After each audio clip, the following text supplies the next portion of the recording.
Saturday 26th of May, Evans Bay, Prem Reserve game, Marison Pats Ories, referee Andrew Lawler.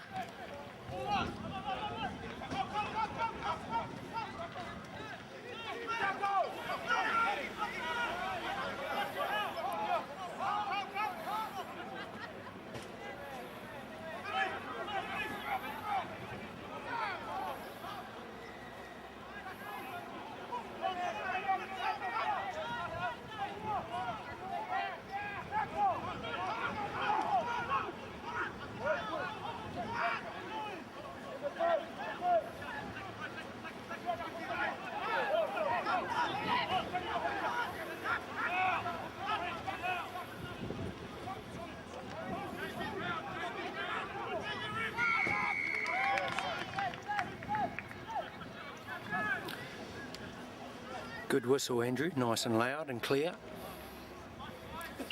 And good clear secondary signal. So in this situation for a line out, Andrew, I would be not standing in that position. I'd recommend you consider another position. What if red had or the ball had gone long and the line out and red had got it and driven for the line? You'd have had a lot of bodies between you and the ball. So we can have a talk about that, but I don't think that's personally, I don't think it's a very good position to be in.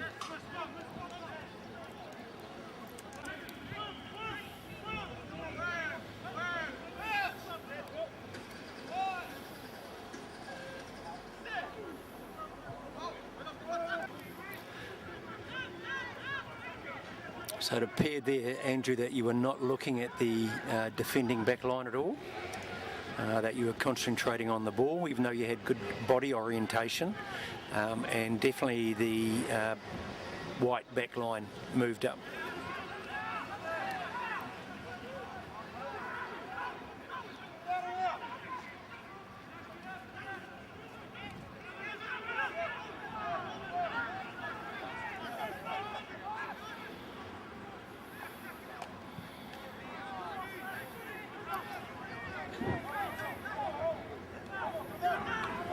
So I think you need to show more urgency, Andrew, in following that kick up and getting up a bit more ball in line and a lot quicker.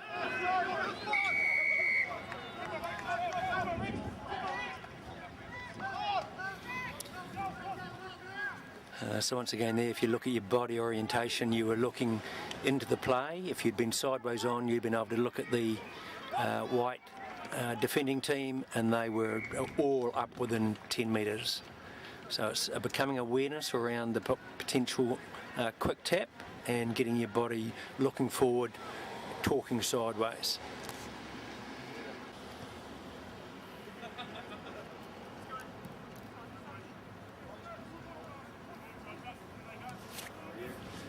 Mate. So Andrew, if you look at that kick at goal and you're almost backing backwards away from the kicker, I think that's very dangerous. You've only got touch judges, not ORs. You need to make the final decision, so I think you need to be following the ball in every time.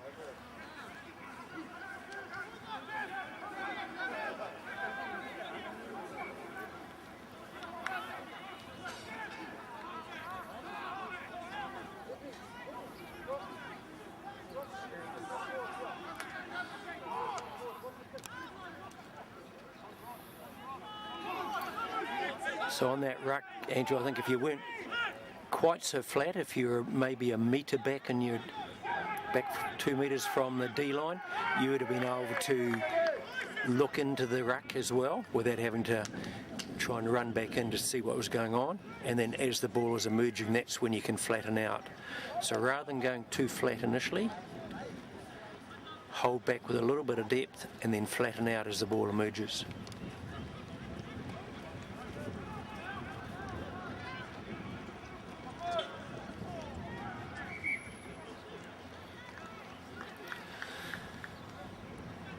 So there as well, I think you're lazy in your running.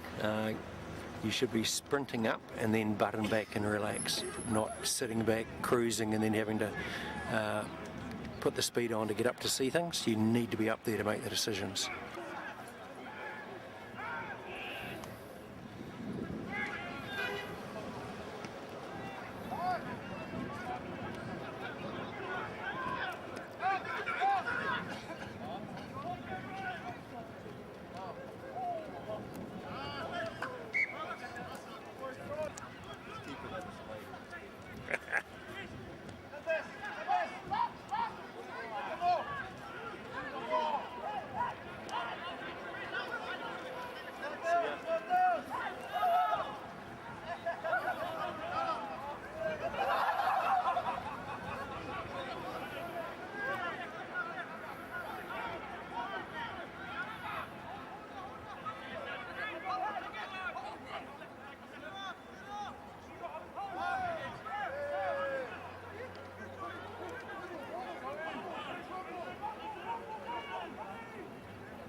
So obviously an offside there, but had no idea there was any advantage being played.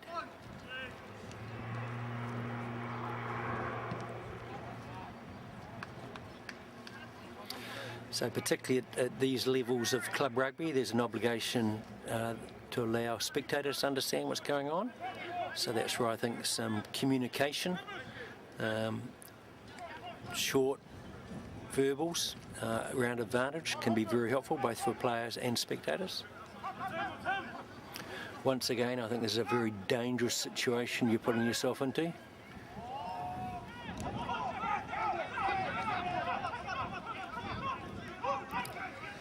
And similarly again here, you should be in field. If they go straight for the line, see then you're having to run around behind players. Not a great positioning to do that, very dangerous.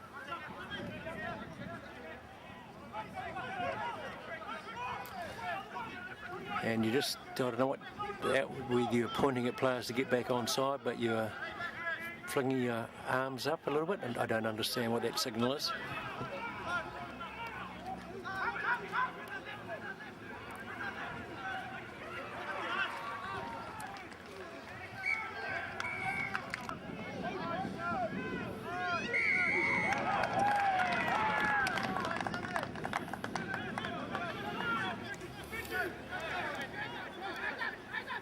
So I think that penalty should have been the other way around, Andrew. Quite clearly to me that the white team just drove straight around without going forward. So I would have been interested into what your decision was.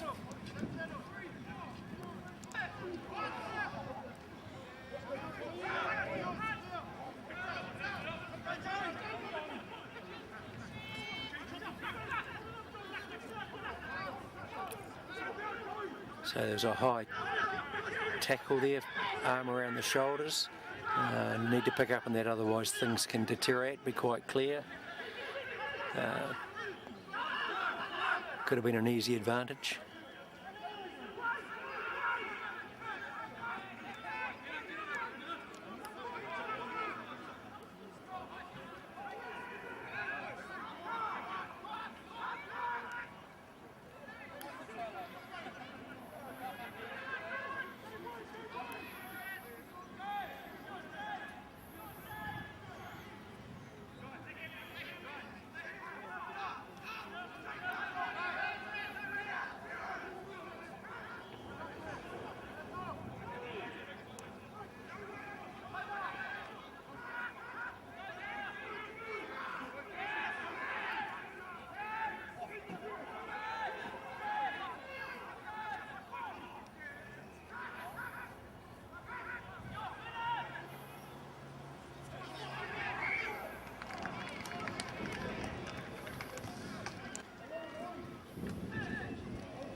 So there again, I saw you fling your arms out to the side. I don't know what that signal means. I don't think there's anything in the law book that does that.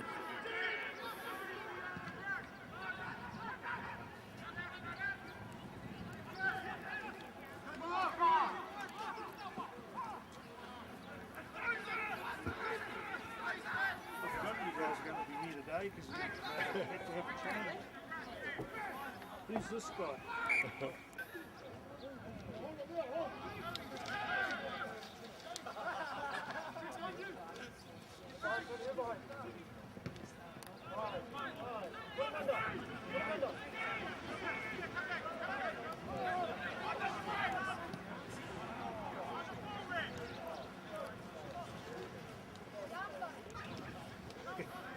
He got absolutely barreled in the first minute of the game, went flat in his face.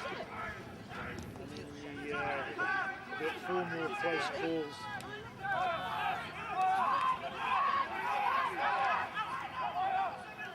Go out, Hippie, go out! Go out! Good boy, Wally.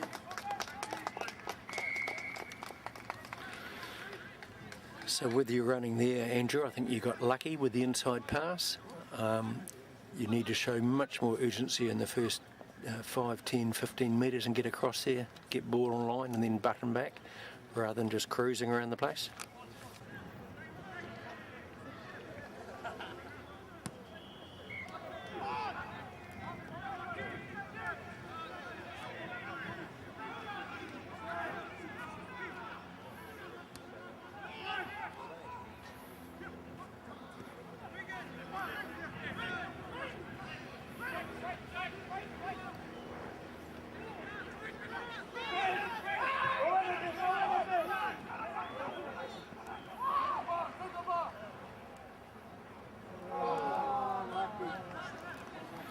So once again, Andrew, you're a long, long way from the ball.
I don't know if I picked that up, Andrew, there, but because you're getting too flat, you're then feeling you have to back through the defensive line and you're getting in front of the ball. Therefore, it takes you time to get back. So if you just held that angle into the phase and not so flat initially, you'd be a lot better, be able to deal with that.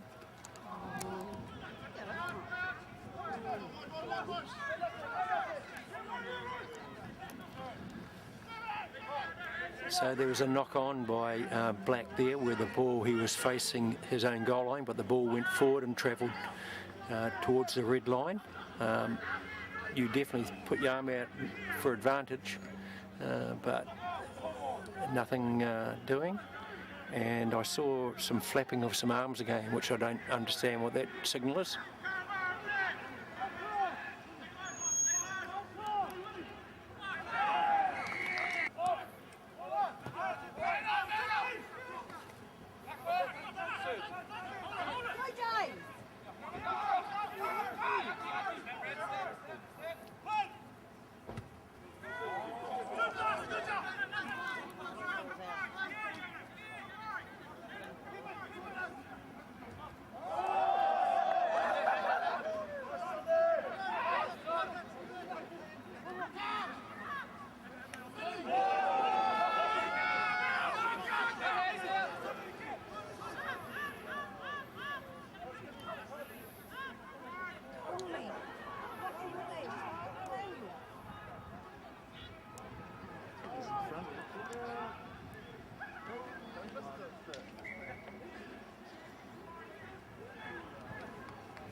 Good job.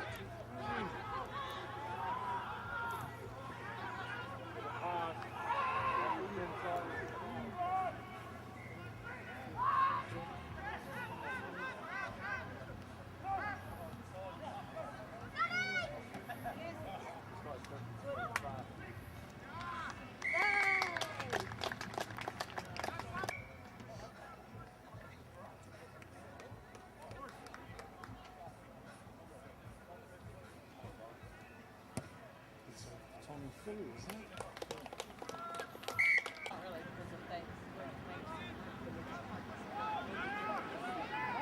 You boys having a beer after injury? Quick one.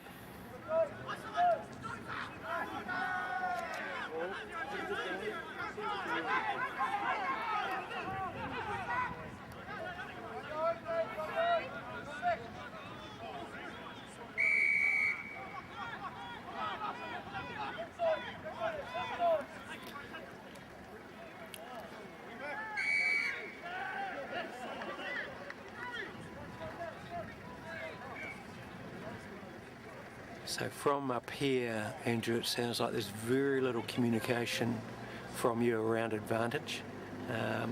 So particularly at this level, I think a communication, as I said earlier, is good for the game. Players know what's going on. And at this level, it's about creating a game of rugby for the community. So a line out here, close to the line, tackling team. I'm really interested in what you're thinking.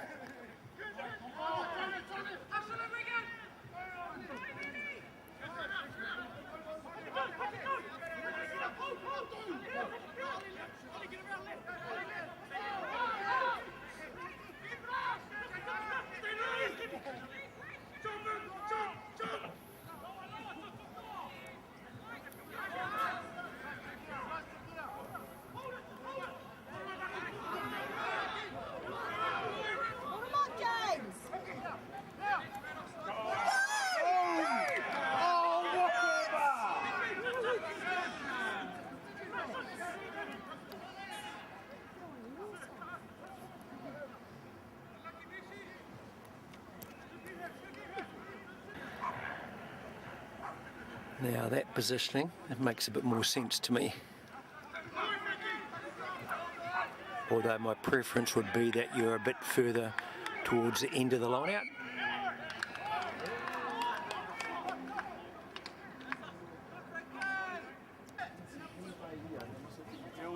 And then they went in there and we scored, eh? And I saw them go in there. And I thought, Jesus, So once again, I believe that the white team was trying to wheel directly without driving forward first, certainly putting the red team under pressure. So at this level and wanting to go higher, you need to start to become very aware of what an attacking team might do in that scenario. So I'm certain now that it's white ball, that they'll be quite square and driving straight.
Go back to that tackle, Andrew. You might have a rethink about that.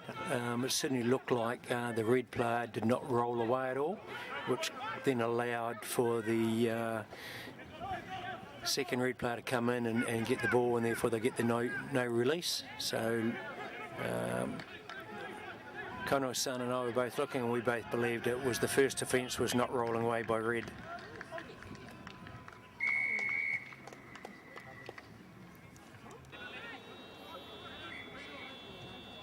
So red ball, let's see what the scrum does after it gets reset.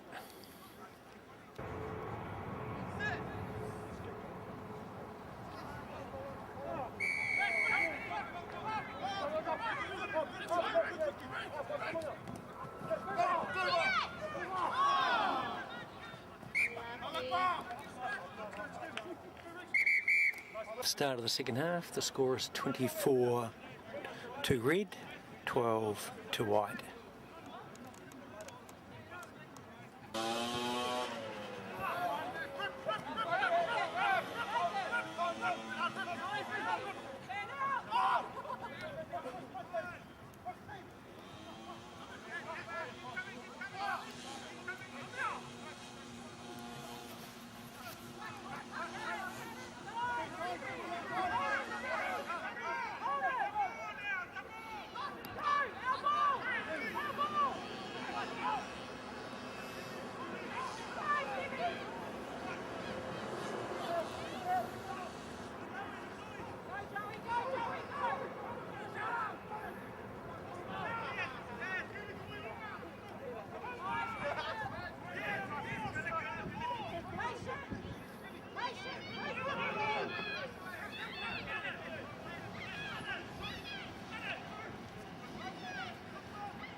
So I don't know if I picked that up too well, Andrew, but you sort of got caught up between the players there, and that's around your positioning.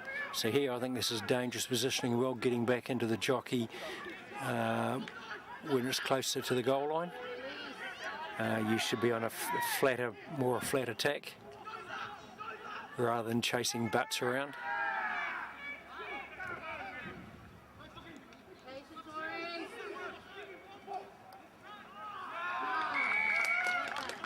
If you play that back, Andrew, you'll see you're in the jockey again, and you got very late in goal because of that. Or on the first drive for the line. Coming into this level of rugby, you need to be there rather than chasing it in with the backs of players in front of you. So we need to work on that with you.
Haven't seen running. There you go. ESPN and McLaughlin. Yep.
They drive for the front. I've got no idea where he's going to be.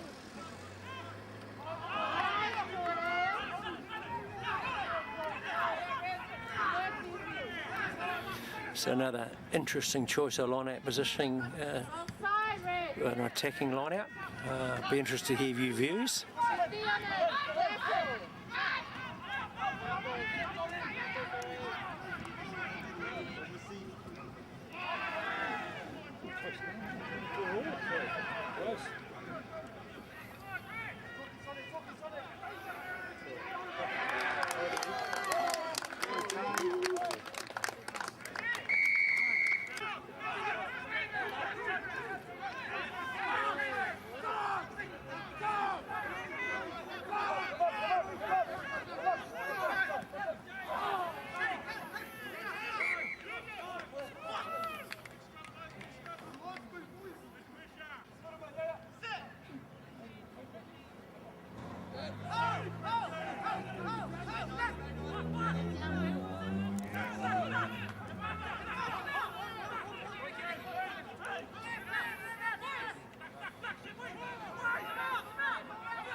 So why would you want to be going over there, Andrew?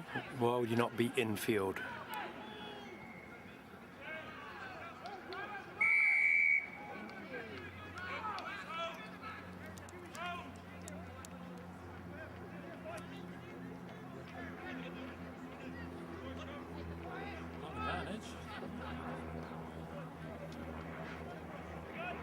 The ball from the penalty was kicked and dead in goal, hence the scrum.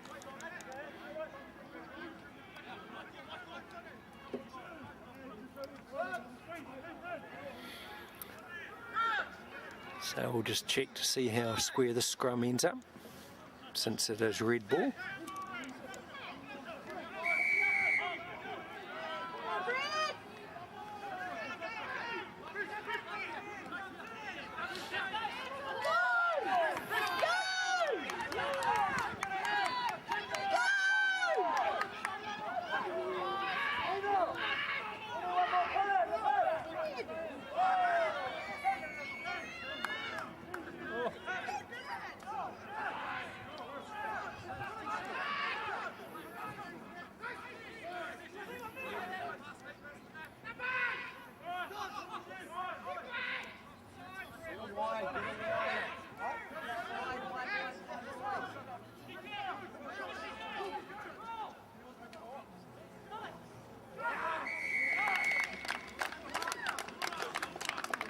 I didn't actually take that kick.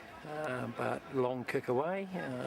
If that ball had just dropped under the bar, who was going to be making the decision about whether it went over or under? You're just going to leave it up to the touch judges, and do you trust them?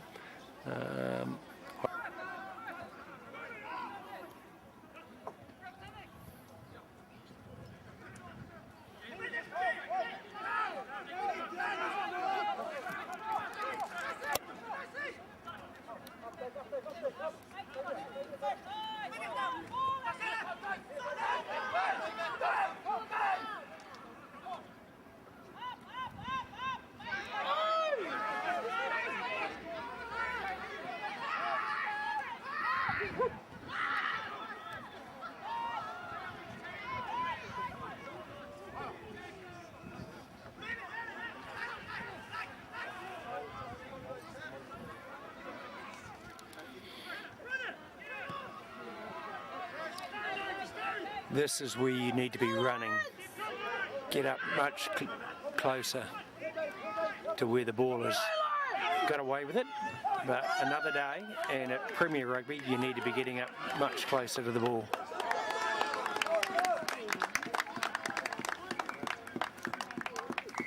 We can't get that one of those penalties. Yeah. I knew that as soon as they started doing those silly passes. Yeah.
So I think you can take those opportunities to convey a message. So a good secondary signal, which is clear offside. But if you had a number, you could quite clearly say offside number 7, offside number whatever, or offside inside backs. Quite clearly conveys the message to everyone, including the attacking team, and may preempt future penalties.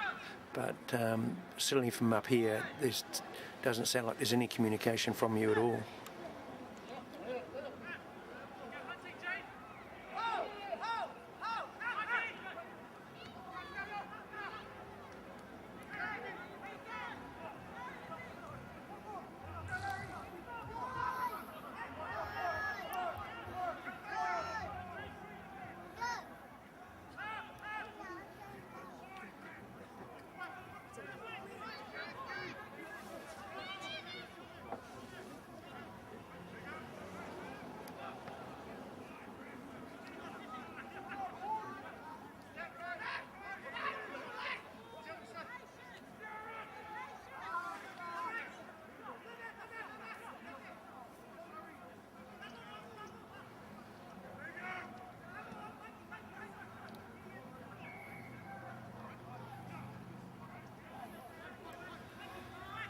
See how you're having to get out of the road there? I think you're far, far too close in when the ball is well under control. You could be much further out.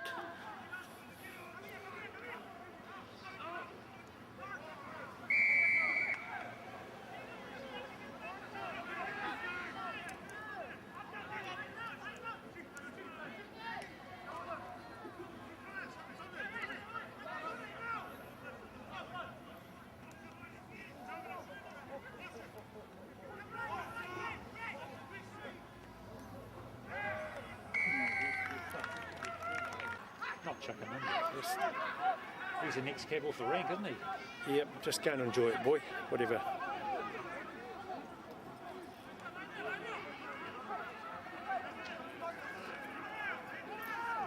So there's that, you put your arms out to the side. I don't know what that signal means.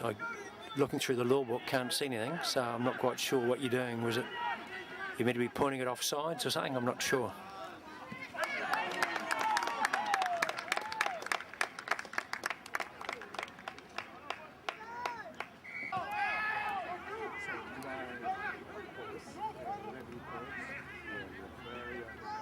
Yeah, I'd say at this level every year, unless you have ARs,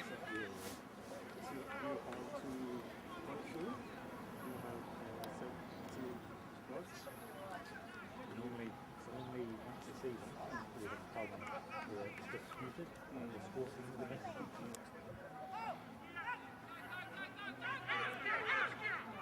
So there you got to go, eh? You've got to go, get in the rain.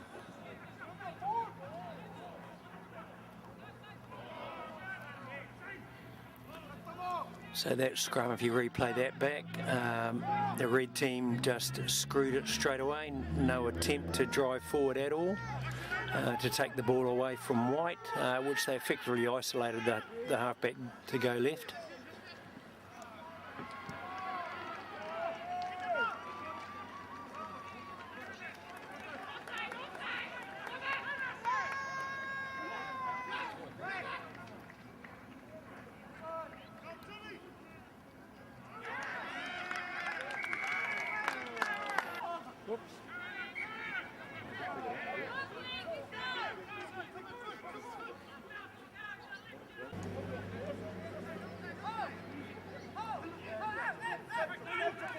He was trying to.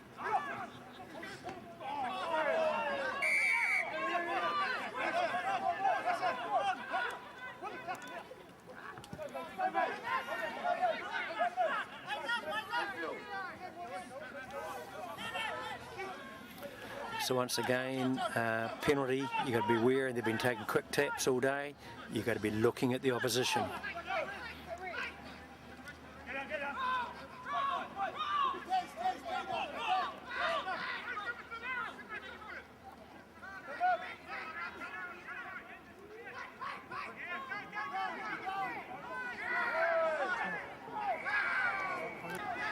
Back there, was he playing advantage for a high kick? No. Yeah, they took the track, didn't they? True.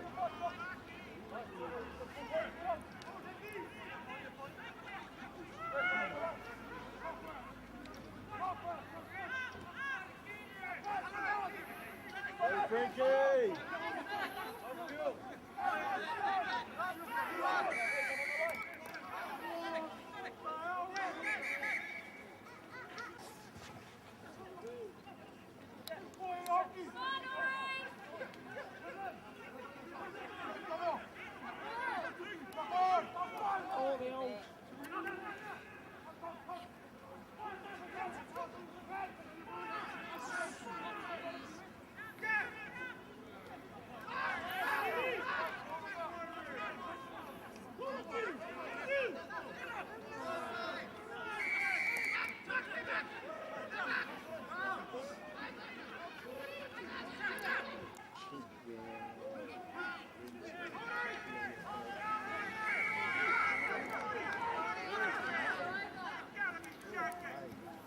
So I think it's all getting very mucky now, Andrew. Lots of penalties because there's been no communication to the players throughout the game about what they need to do or what's happening around any areas.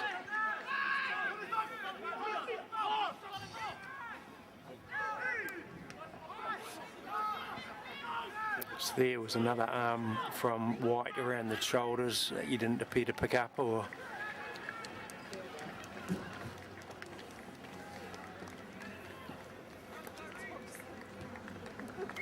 a 20